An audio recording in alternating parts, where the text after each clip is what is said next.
Hello everybody, my name is X Factor. Welcome back to some Battlefield 1 multiplayer gameplay from the open beta. I know, I've got an insatiable itch as well that's not getting scratched, but hey, this might help out a little bit. If it had a lever or a bolt on it, I absolutely played a ton of it in the Battlefield 1 beta. My most played class more than likely was the Scout or Recon class. The most satisfying sniper type kills I've had since Bad Company 2 when I ran around as a bush Wookiee with Pokeballs and of course C4 and the VSS. The sound of the beautiful headshot dink or tink and the blood splattering, and then you knew you bagged yourself a baddie. It was absolutely satisfying and extremely effective. Then in Battlefield 3 and Battlefield 4, it simply wasn't as effective. But I know you guys have seen this by now. I'm talking about the Battlefield 1 beta stats. 13 plus million unique players, and of course they broke down all the class time, and it was no surprise that medics came in at 10%. Part of that has to do with the medic class was actually broken in the beta. In the alpha, there was this massive indicator when people were dead on your screen, on your HUD. There was actually a sizable crossbone on your HUD with a massive countdown. It's actually really cool. It kind of took the one from Battlefield 4 and stepped it up quite a bit. And that was broken in Battlefield 4, but according to the devs, that's fine for the current build or for the release of Battlefield 1. So that was part of the problem with Medic.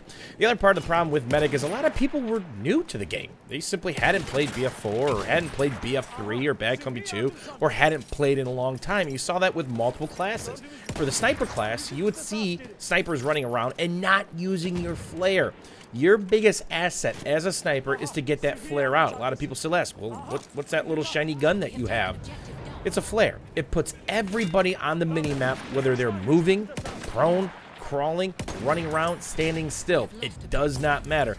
And there's a verticality indicator based on what you see on your minimap. So you can still spot tanks and put people on the minimap, but no longer can you shoot your weapon and show up on the minimap. So suppressors would hide you in previous Battlefield titles. Suppressors really don't do anything in this game. The only way you're going to show up is if you're on flare or your vehicle that's spotted. So it's super important, and you get two of them. Not to mention, they're super easy to basically reload when you come across a support kit. And there are horses littered everywhere. You saw me do this all the time when playing.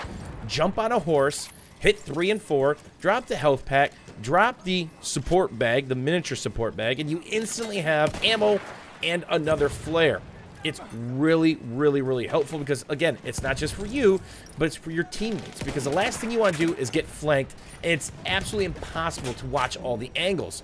Drop the flare, you can at least hope some of the blueberries are going to help pick up a couple of those angles, as I'm simply getting overwhelmed here and going to come with the coolest melee kill, in my opinion, in the Battlefield 1 beta, and that's the Saber. And to avoid getting killed as a cavalry or elite and not being able to be revived, sometimes you got to dodge the old bayonet charge. Remember, whenever you see an elite like a flamethrower or the water-cooled LMG, hit them with the bayonet charge or melee kill them from behind, and they're taking an eternal dirt nap not to be revived. I know you guys more than likely saw my final beta thoughts the other day, where thanks to some really kick-ass cool teammates that I met randomly with VoIP, they actually got me to a 46 kill streak thanks to all the revives and heals that they dropped. That's pretty crazy. We cooked a lot of baguettes that day. It's a lot of fun.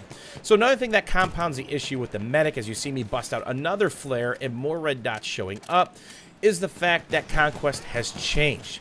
No longer does spawning in cost a ticket. Yes, you still race to get a set score or not get to 0.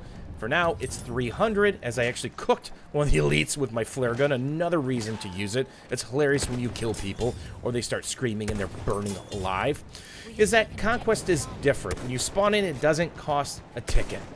And of course, it's all about how many flags you have now.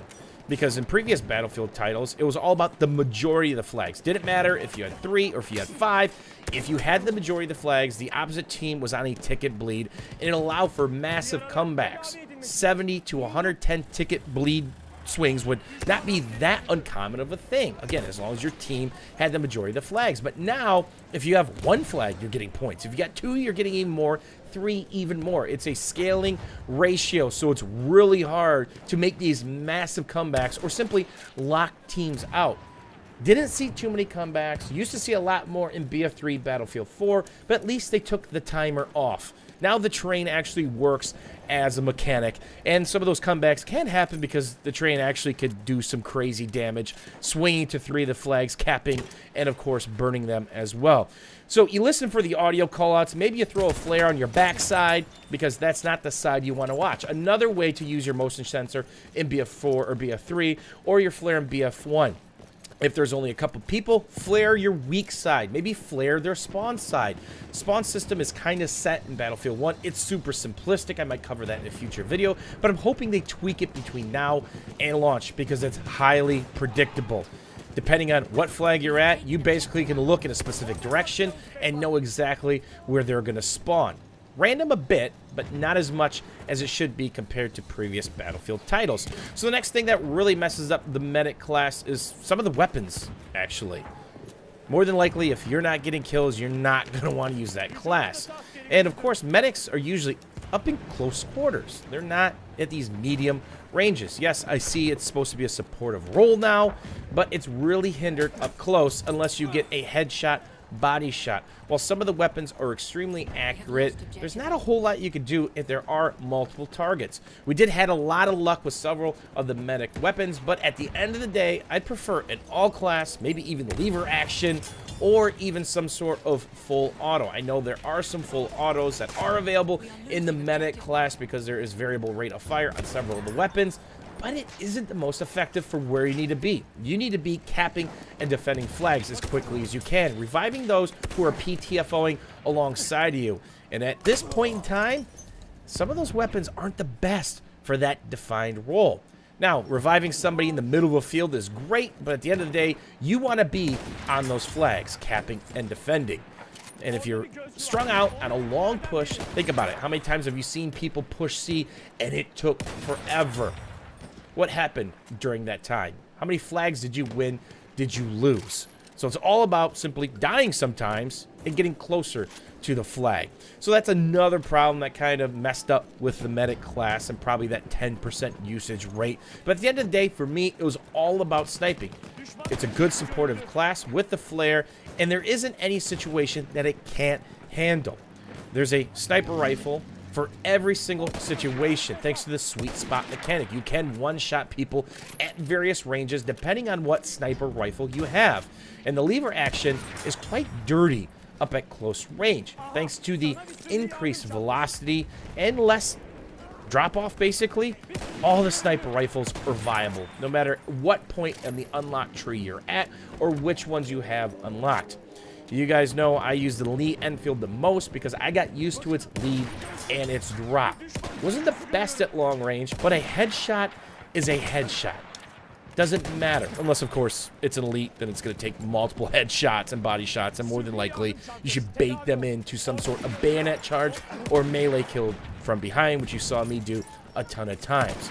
So these extremely rewarding kills in the sniper class got it all the way up to 30%. And it can actually handle vehicles. Every class can actually handle vehicles. If you were to, unlike the light armor grenade, you could use that along with your K-bullets.